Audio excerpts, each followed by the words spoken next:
George, Utah, pulling out of my hotel, heading to Las Vegas. And within about 10 to 15 seconds, I get pulled over by the police. I'm going to share this entire crazy story with you right now. Welcome to Microdose U. I am Dr. Dave. Enter the world of magic mushrooms with Microdose U. So sometimes when I drive to Vegas from Salt Lake City, I like to go ahead and start in the morning and then sleep over in St. George, Utah, which is then only about an hour and a half away from Vegas, and just makes the day easier. And then I can get there the next morning. And the reason I was going to Vegas, by the way, was to see, of course, Dead and Company at the Sphere, which I went many times. It was absolutely awesome, but that's a different story for a different time. So I'm pulling out of my hotel, and all of a sudden, within 20 seconds or so, something like that, I see this light behind me, this flashing light. Looks like a motorcycle, but it's a policeman. So I, like any good citizen would do, I found the safest place to pull over into some parking lot, and he followed me in there, of course. So he was definitely after me. Now, my first thought was, what did I do? I don't think I did anything wrong whatsoever. Is he after something that he thinks I have in my car? I don't know the answer. So I just patiently wait for him to get off of his motorcycle. I rolled my window down. And by the way, I know there are set things that people say that you are supposed to say and are not supposed to say when you get pulled over by a policeman. And some people say you've got to be very strict. You can't say this, or you can't say that, or you do say this. So I've heard everything. But my feeling today was I'm going to let him do the talking first and see what he says, see what he says to me. So I rolled my window down. He comes over to the window, and he said to me, good morning. This was the first thing in the morning. He said to me, good morning. I said, good morning, officer. And I kind of broke my rule. He seemed to be, I felt good energy from this guy. Right away, I felt really good energy. So I kind of broke my own rule of letting him talk first and ask me the question. I said to him, officer, I don't really know why you pulled me over. I don't think I did anything wrong, but if I did, I'm really sorry. And again, like, okay, a lawyer would probably say, never say that. You're crazy. You say if you did something wrong, you're sorry. No, you can't say that. Well, guess what? I said it. Okay. I You have to kind of feel the room, if you know it, if you understand what I mean. You have to understand the room, and the room in this case was me and the police officer. And like I said, I felt pretty good energy coming from this guy. Now, who knows what he wanted, and who knows what he was going to do to me? This is his job. So if he wanted to take me to jail for some reason, he could do that. Probably. I don't know. I'm not sure. But it's funny when I said, well, if I'm not sure what I did, and then his next comment was, well, yeah, I'm going to get to that. So I don't know if I took that as a joke or whether he was a little bit upset that I said something. So he then said, do you know that you were doing 47 miles an hour in a 30-mile-an-hour zone? And so I looked at him and acted very surprised. And I said, no, I really, I did not have any idea. I didn't think I did. And then he gets kind of cool because I'm driving a Tesla, and he looks at me and says, I know these things can be pretty quick. You just touch that accelerator button and they can move pretty quickly. But I know that, I get that. So he said, let me see your your driver's license and my insurance card. Now, I had my driver's license right in my wallet. That's pretty easy. I pulled it out right away and gave it to him. My insurance card is in my glove box.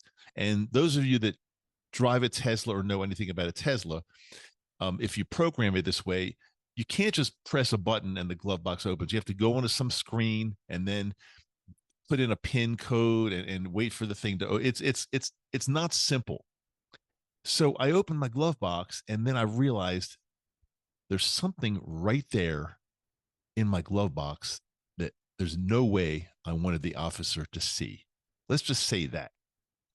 So I quickly closed the glove box, and said, "Officer, do you mind if I show it to my insurance? I don't really know where it is. It's going to take me a while to find it. Do you mind if I show it to you on my phone?" And he said, "Absolutely, that's no problem." He said, "As a matter of fact, Utah is the second state. I think he said this, the second state that allows electronic things like that you can show me on the phone, and you don't have to show me like a card, an actual physical card." So he was, again, I was feeling pretty good energy from this guy. I still, didn't know what he was going to do, whether he was going to, I didn't know. I had no idea. But he said, "Okay, wait in your car. And I showed it to him on the phone. I said, "Wait," he said, "Wait in your car. I'm going to take a look at, I'm going to check some things out." So, and then he was really nice. He said, "Feel free to put your window up and your air conditioning back on because it's already getting super hot out here." So I just knew when he said that, I knew that this wasn't, I didn't feel this was going to be a big deal. I didn't know for sure, but I didn't feel it was going to be a big deal. So he's there for like, I'm not exaggerating, 15 minutes. And I'm thinking, okay, what's going on now? He's checking me out on the internet. Is he listening to my podcast? He literally, it was a long time. And remember, I've got to get to Vegas. I got things to do there.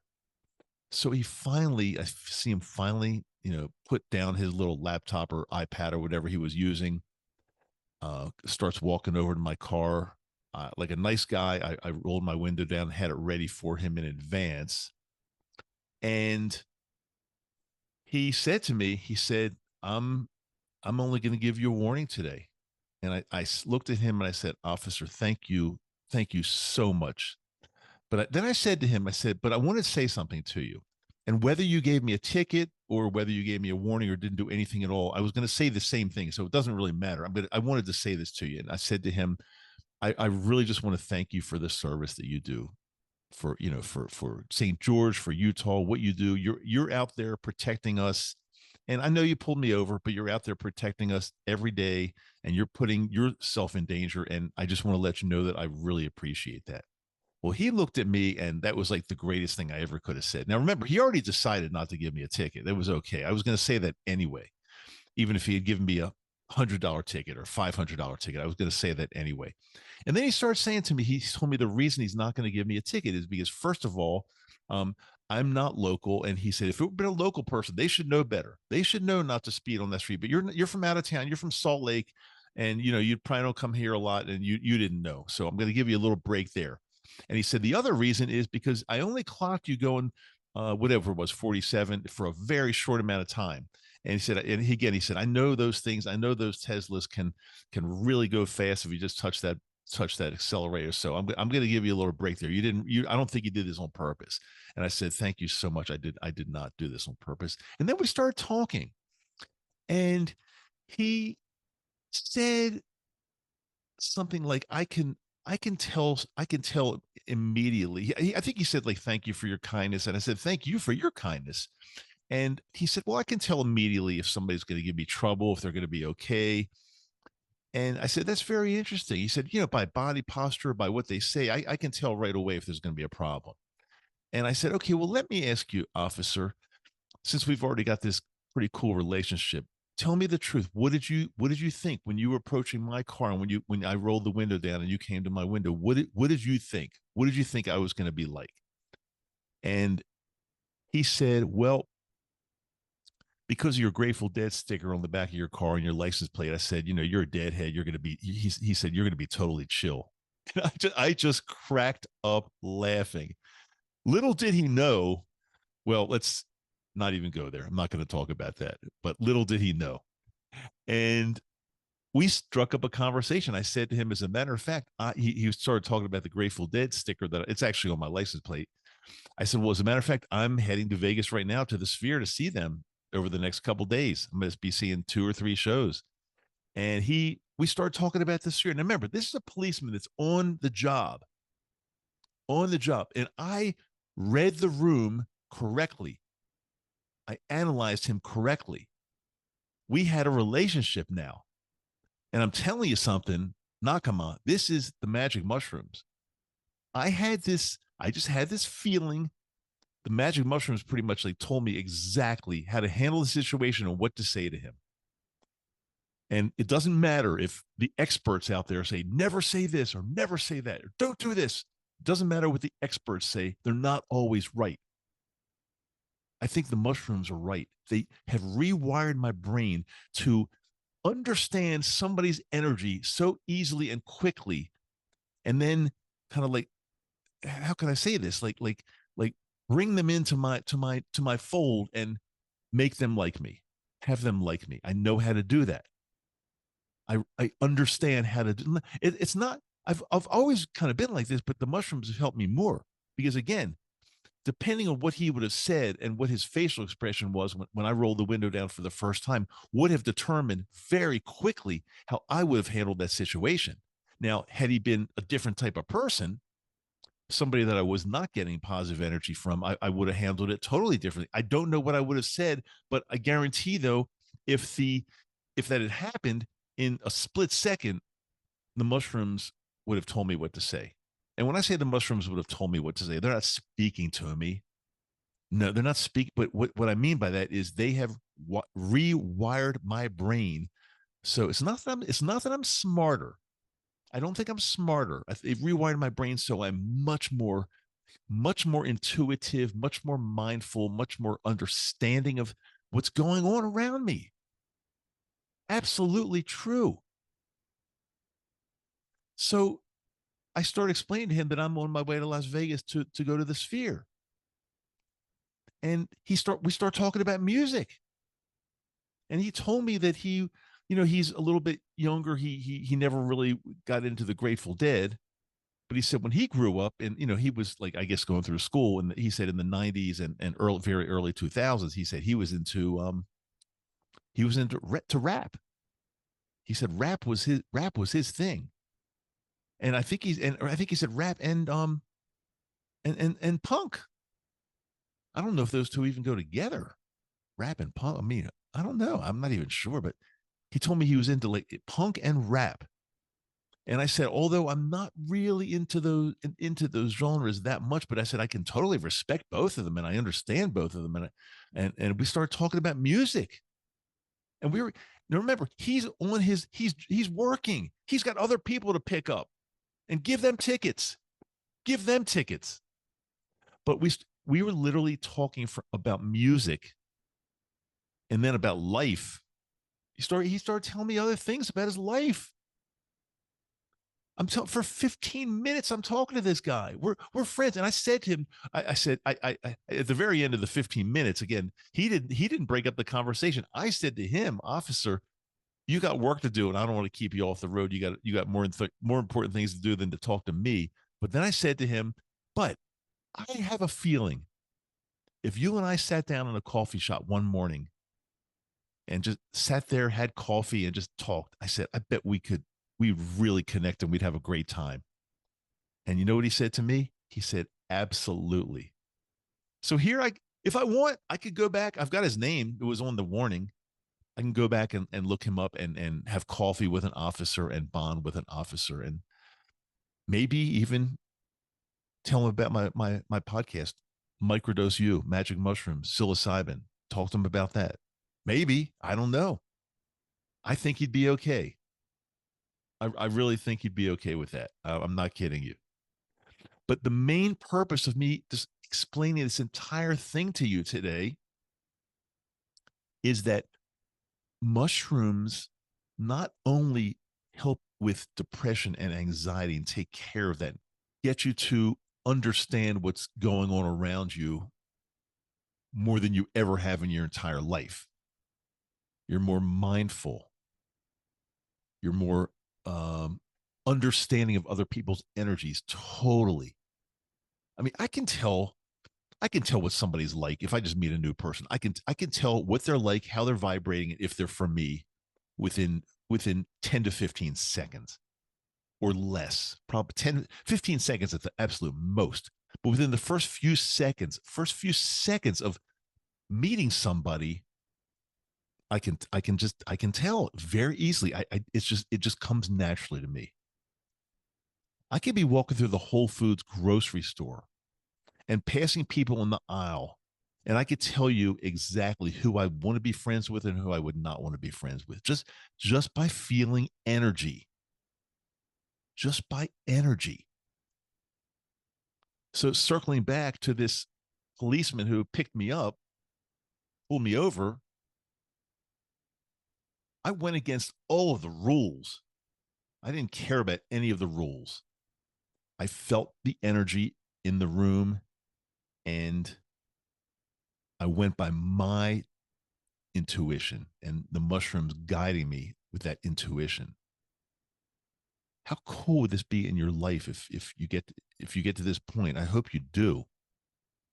I mean, being able to tell who's for you, who you should be hanging out with, who you should be hiring for a position in your office, who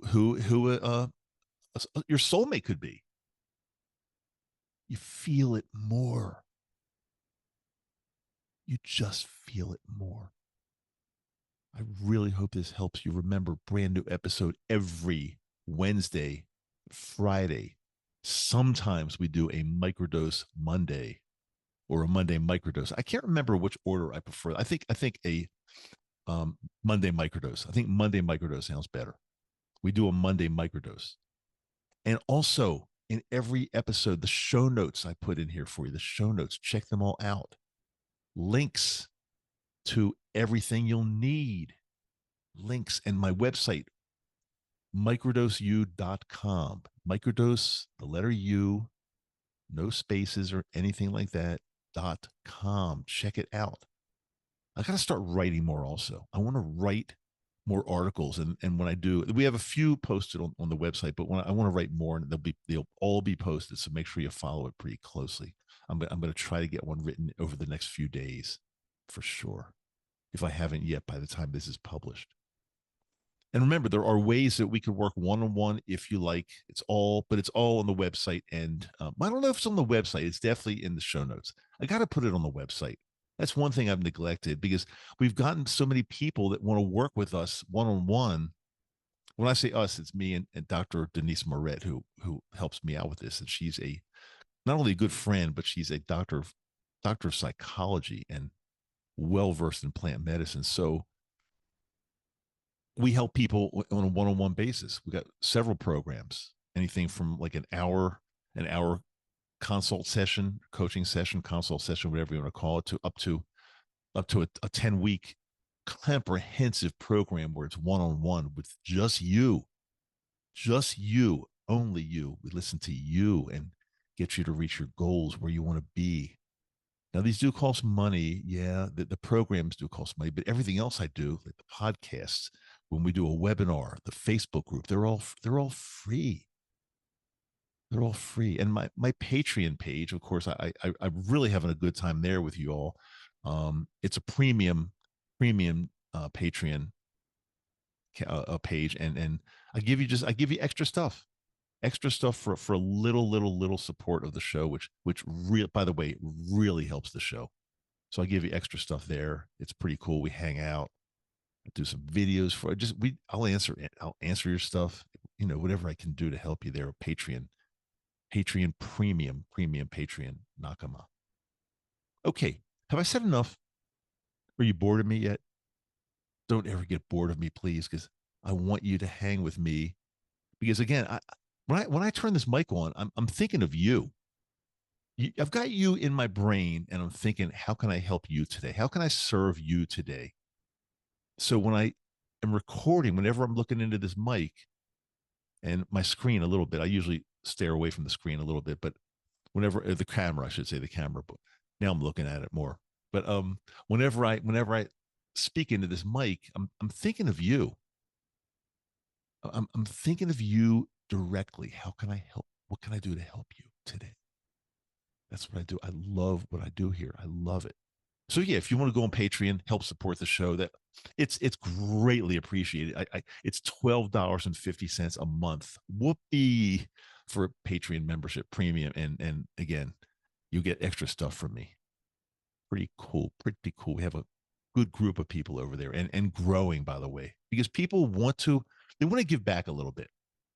you know, and you don't have to, but people that are regular listeners here or viewers of the podcast on YouTube, um, they they want to give back. They want to give back sometimes, and this is like a very very simple, predictable, and inexpensive way to give back, and you get, and it's a win win because you get more. Okay, I think I am going to stop talking. I said enough, right? Okay, so I will see you on the next episode. And I want to say, as I say all the time, do you know what I'm going to say to you? Because I say this I try to say it every single episode, and I mean it when I say it. Love you. Talk to you next time, Dr. Dave.